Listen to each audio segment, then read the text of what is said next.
गोंदिया कृषि उत्पन्न बाजार समिति एपीएमसी गोंदिया की स्थिति आज भी कई सवाल खड़े कर रही है। एक ओर पुरानी बाजार समिति परिसर में गंदगी का अंबार लगा हुआ है, वहीं दूसरी ओर लगभग 7.50 करोड़ रुपए की लागत से तैयार की गई नई एपीएमसी इमारत पिछले 9 वर्षों से उद्घाटन की प्रतीक्षा कर रही है। नई इमारत तैयार होने के बावजूद उसका उपयोग शुरू नहीं हो पाया है, जिससे किसानों, व्यापारियों और आम नागरिकों में नाराजगी बढ़ती जा रही है। आखिर इतनी बड़ी राशि खर्च करने के बाद भी सुविधा जनता तक क्यों नहीं पहुंच पा रही है? जनता का सवाल है कि आखिर एपीएमसी को किसका इंतजार है? क्या उद्घाटन के लिए कोई विशेष अवसर, विशेष व्यक्ति या राजनीतिक सहमति जरूरी है? वहीं नई इमारत में भी कुछ अनियमितताओं की बात सामने आने से व्यवस्था पर सवाल उठ रहे हैं। लोगों में चर्चा है कि जब विकास कार्य जनता के लिए होते हैं तो उनका लाभ समय पर मिलना चाहिए। वर्षों तक बंद पड़े रहने से सरकारी धन और जनता की उम्मीदों दोनों का नुकसान होता है। स्थानीय जनप्रतिनिधियों की चुप्पी भी अब चर्चा का विषय बन गई है। किसान और व्यापारी वर्ग मांग कर रहे हैं कि इस मामले में जिम्मेदारी तय हो और जल्द से जल्द नई एपीएमसी इमारत को शुरू किया जाए। जनता पूछ रही है, 7.50 करोड़ की इमारत तैयार है तो फिर 9 साल की देरी क्यों? आखिर उद्घाटन की तारीख कब तय होगी?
जय जवान जय किसान।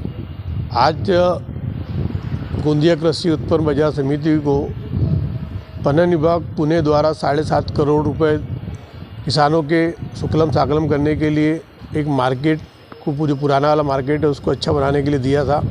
मगर आज ये मार्केट 2016 से अभी तक के बंद तो गया है और वो मगर अभी तक चालू नहीं किया गया और उसकी दुर्दशा कैसी है आप देख सकते हैं। और जो पुरानी बिल्डिंग है उसको जर्जर करने के लिए हो गई है, उसकी जो आवेदन किया था जर्जर रिपोर्ट भी आ चुकी है नगर परिषद और बांधकाम विभाग की तरफ से भी, बीएमसी की तरफ से। मगर ये बिल्डिंग में आज भी दुकानें बनी हुई है और यहाँ पे जो बनी हुई इमारत 7.5 करोड़ की है। बाद में 13 लाख रुपए बांधकाम विभाग के बाथरूम के लिए दिया, मगर आज भी किसानों की आय के लिए ये एपीएमसी चालू नहीं की गई है। हमने आमदार साहब को ही पत्र दिया, उन्होंने हमारे इस मांग का सहकार किया, मगर सभापति और उपसभापति महोदय इस ओर कोई ध्यान नहीं दे रहे। हमारे सभी डायरेक्टरों ने भी मिलकर आवाज़ उठाई, इस पर कोई इसका निर्णय नहीं लिया गया। अगर ये निर्णय नहीं लिया जाएगा तो हम किसानों के प्रतिनिधि है, किसानों के लिए आंदोलन करेंगे, क्योंकि इसकी आय से ही हमारे किसान भाइयों का उद्धार होगा। और जर्जर बिल्डिंग आपके सामने दिख रही है, इसको अगर नहीं तोड़े गए और जो दुकानें कल या मकान जो सफाई कर्मचारी को ऑर्डर दिए गए वो भी जर्जर हो चुके हैं। जितनी दोषी नगर परिषद है उतनी दोषी कृषि उत्पन्न बाजार समिति भी है। अगर इस ओर ध्यान नहीं दिया गया तो हम किसानों के साथ में उनके अच्छे सुकलम साकलम करने के लिए जो एपीएमसी बनाई गई है और हमें चुन के दिया है, हम उसके विरोध में आंदोलन करेंगे।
मैं दिनेश राजेंद्र इंदानी। यहाँ पे मेरा बचपना जा रहा है। मेरी चाय और पान की दुकान है, यानी मेरी चाय पान की दुकान तब से यहाँ पे यानी पुराना बस स्टैंड था।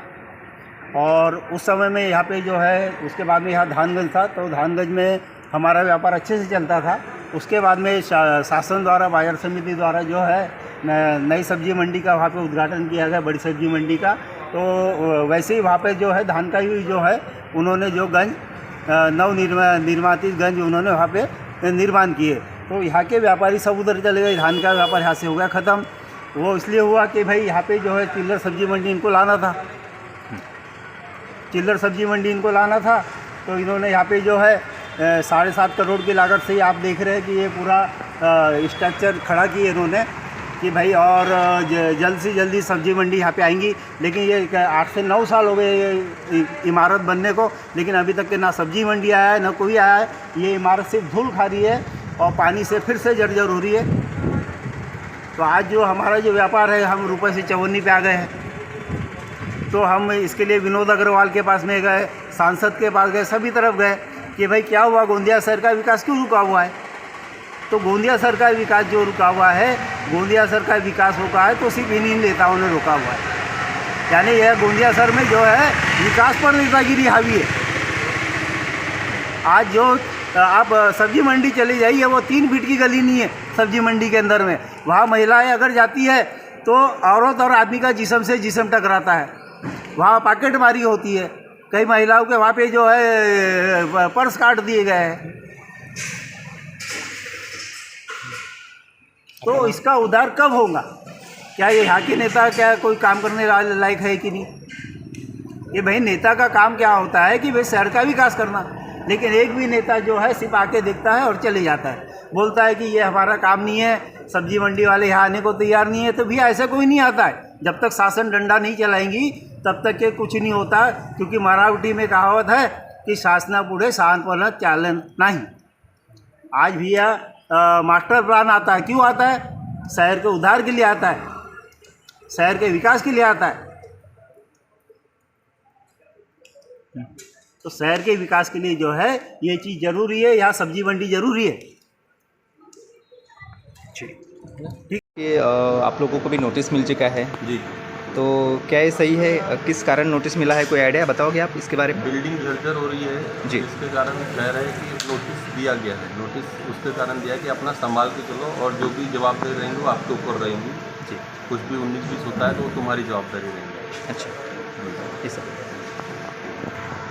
जैसे हम लोग देख रहे हैं कि जो पानी गिर रहा है ऊपर से, जी। कल बरसात भी हुई है जी। लेकिन जर्जर होने के वजह से बहुत सारी गंदगी जो है यहाँ पर जी। ये हो रही है। तो आप क्या कहोगे इस पर? ऊपर पानी की निकासी होगी, जब वो पानी की निकासी के बाद ही वो पानी बराबर, अभी ये 24 घंटे हो गए अभी तक वो टपक रहा है पानी।